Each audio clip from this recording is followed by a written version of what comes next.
Olá, amigos e amigas, Diácono Beto Brescancin, Paróquia São Miguel Arcanjo, Arquidiocese de Maringá.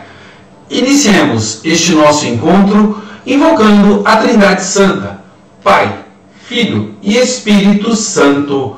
Amém.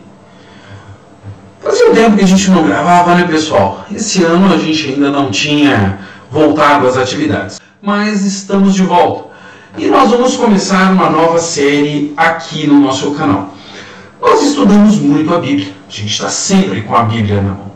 Mas tem uma pergunta: como que a Bíblia chegou até nós? Será que ela caiu pronta do céu? Ou será que ao longo do tempo ela foi sendo formada, foi sendo montada, compilada com a ação do Espírito Santo? Então, nesses próximos encontros, neste nosso estudo chamado Cânon Bíblico, nós vamos olhar isso daí. Sigamos juntos. A igreja, dentro da sua tradição aqui compreendida, gente, como sequência de ações para evangelizar. E não como algo velho que é mantido, sabe? É uma tradição da família, então faz tudo igual. Não. A tradição da igreja é ela manter o seu princípio básico. Ela recebeu a missão de Jesus Cristo de evangelizar, ide por todo o mundo e evangelizar. Então isso é a tradição que a igreja faz, a cada momento de um jeito. Então tradição aqui não é algo velho, algo que, sabe, não tem nada a ver com a gente. É pela tradição que nós recebemos a Bíblia. E nós vamos olhar bem isso daí. Na Bíblia, quando a gente está com a Bíblia na mão, a gente não fala assim, os livros da Bíblia. Tecnicamente, a gente fala do cânon bíblico. Cânon é uma palavra do grego que vem de vara, que era um pedaço de caniço, como um bambu, usado para medir. Por exemplo, lá em Ezequiel 40, de 3 a 5, diz assim: ele me fez entrar na cidade, e eu encontrei aí um homem que parecia de bronze, tinha na mão um cordão de linho e uma vara de medir. O homem estava de pé junto ao pórtico. Ele me disse: criatura humana, olhe e ouça bem, preste atenção a tudo que vou lhe mostrar, pois você foi trazido aqui para que eu lhe mostrasse tudo. Depois você contará para a casa de Israel tudo o que viu.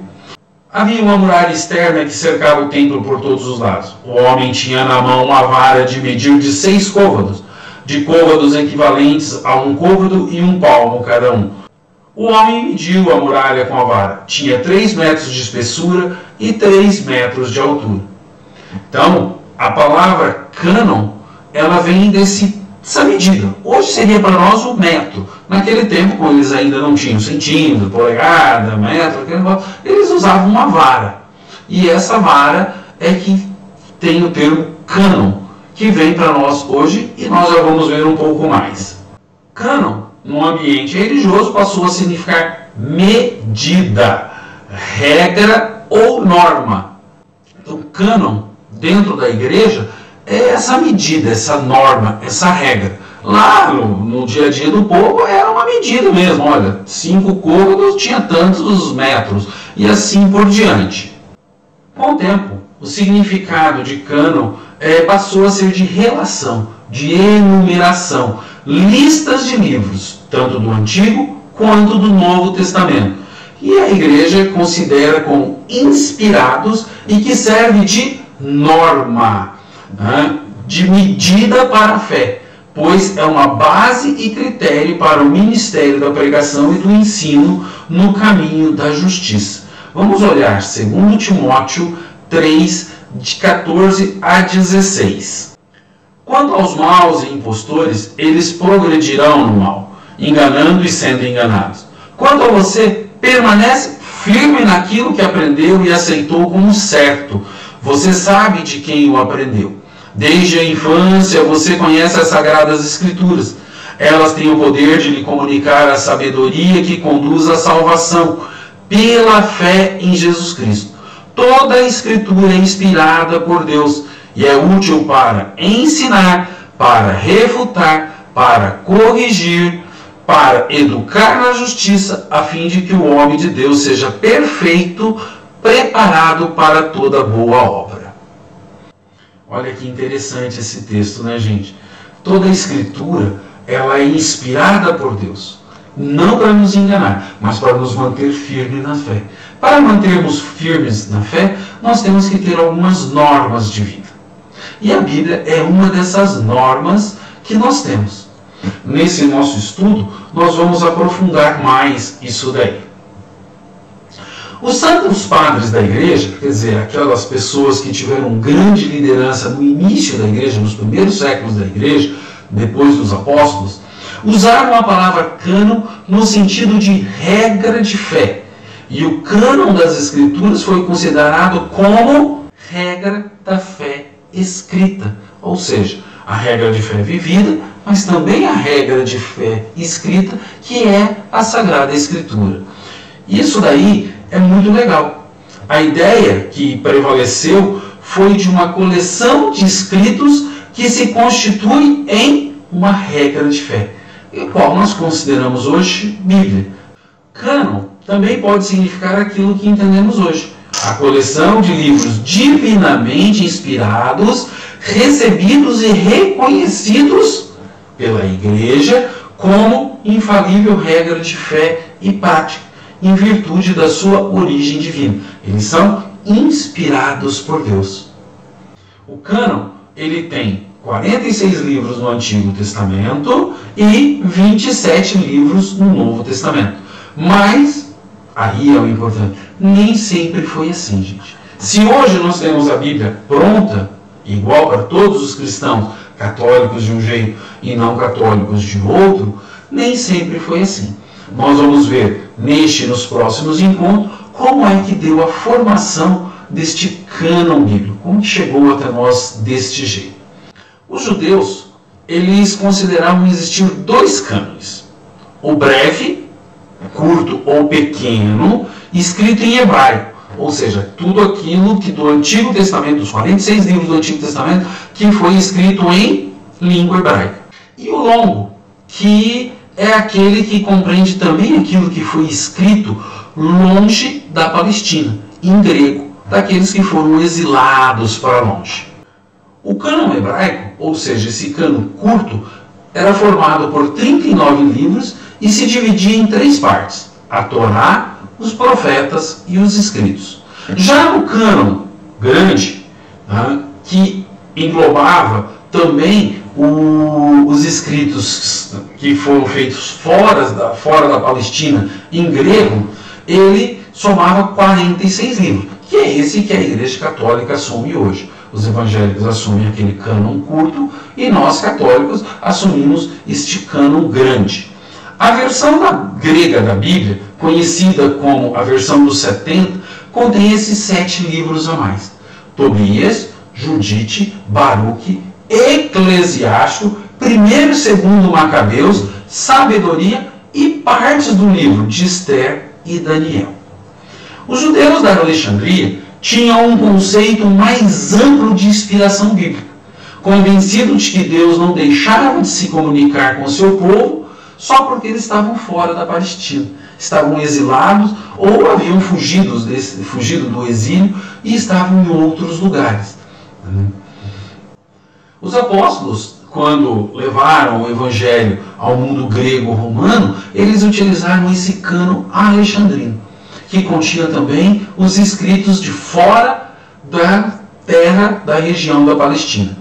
Isso ainda não envolve a igreja cristã, mas somente os judeus. Por quê? Porque o Novo Testamento ainda não estava sendo escrito. Eles estavam vivendo inicialmente essa parte. Então eles utilizavam os textos do Antigo Testamento.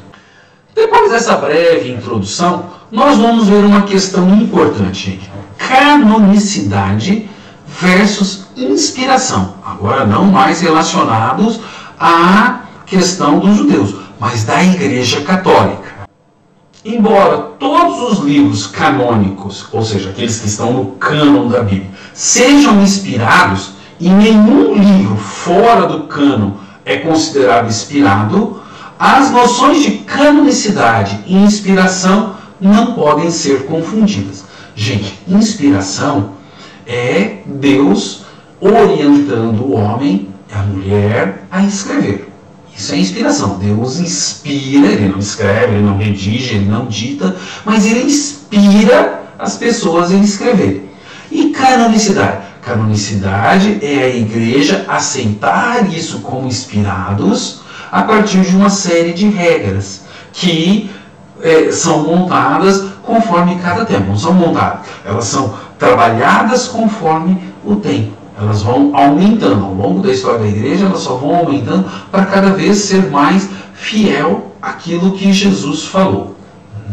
Então, canonicidade significa que um livro é inspirado por Deus, que Deus é o seu autor primeiro para o homem escrever depois. E este livro foi destinado à igreja e por ela recebido como inspirado. Então, os livros inspirados têm Deus como seu primeiro autor. Já os livros canônicos, eles são canônicos porque a igreja os admite como inspirados e o colocou em uma lista, numa regra, numa norma de fé, a chamada Sagrada Escritura.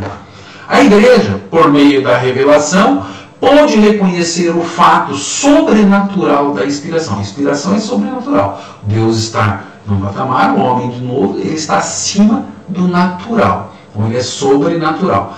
Esse reconhecimento pela igreja não acrescenta ou não tira nada da inspiração de um livro, mas o reveste de uma autoridade absoluta do ponto de vista da fé, ao mesmo tempo que é sinal e garantia dessa inspiração. Por isso nós chamamos de canônicos. Que bacana, né, gente? Então, o que nós vimos até agora? Primeiro, que os judeus tinham dois cânones. Um curto, onde só se aceitava aquilo que foi escrito dentro da Palestina, na terra do povo de Deus. E um longo, chamado de Alexandrino, que englobou livros que foram escritos também em língua grega, não só no hebraico, mas também no grego, e fora da região da Palestina. Isso é do Antigo Testamento, dos judeus. O Antigo Testamento, ele é todo de judeu para judeu. Já no Novo Testamento a regra é outra, eles ainda estão vivendo isso daí para depois saber qual que eram os livros inspirados ou não. A igreja vai ter uma série de estudos em cima disso e nós vamos olhar bem isso. Então, a igreja, quando os apóstolos, lá no início, eles começam a falar, eles vão pegar sempre esse cânon longo, grande, que tem os 46 livros, e não apenas os 39 livros desse cânon curto, que os judeus falavam assim, Deus não fala em outra língua, Deus só fala em hebraico. Ou seja, reduziram Deus a uma única língua. Não, Deus fala de muitas e muitas formas. No próximo estudo, nós já vamos olhar um pouquinho a questão da divisão entre Antigo e Novo Testamento. Como que foi feito isso, quais livros entram, quais não entram, quais são as regras. E devagar nós vamos entendendo como que a Bíblia chega de maneira tão bonita, sagrada, com muita autoridade para nós. Sigamos juntos para o nosso próximo estudo. Paz e bem a todos e a todas. Grande abraço!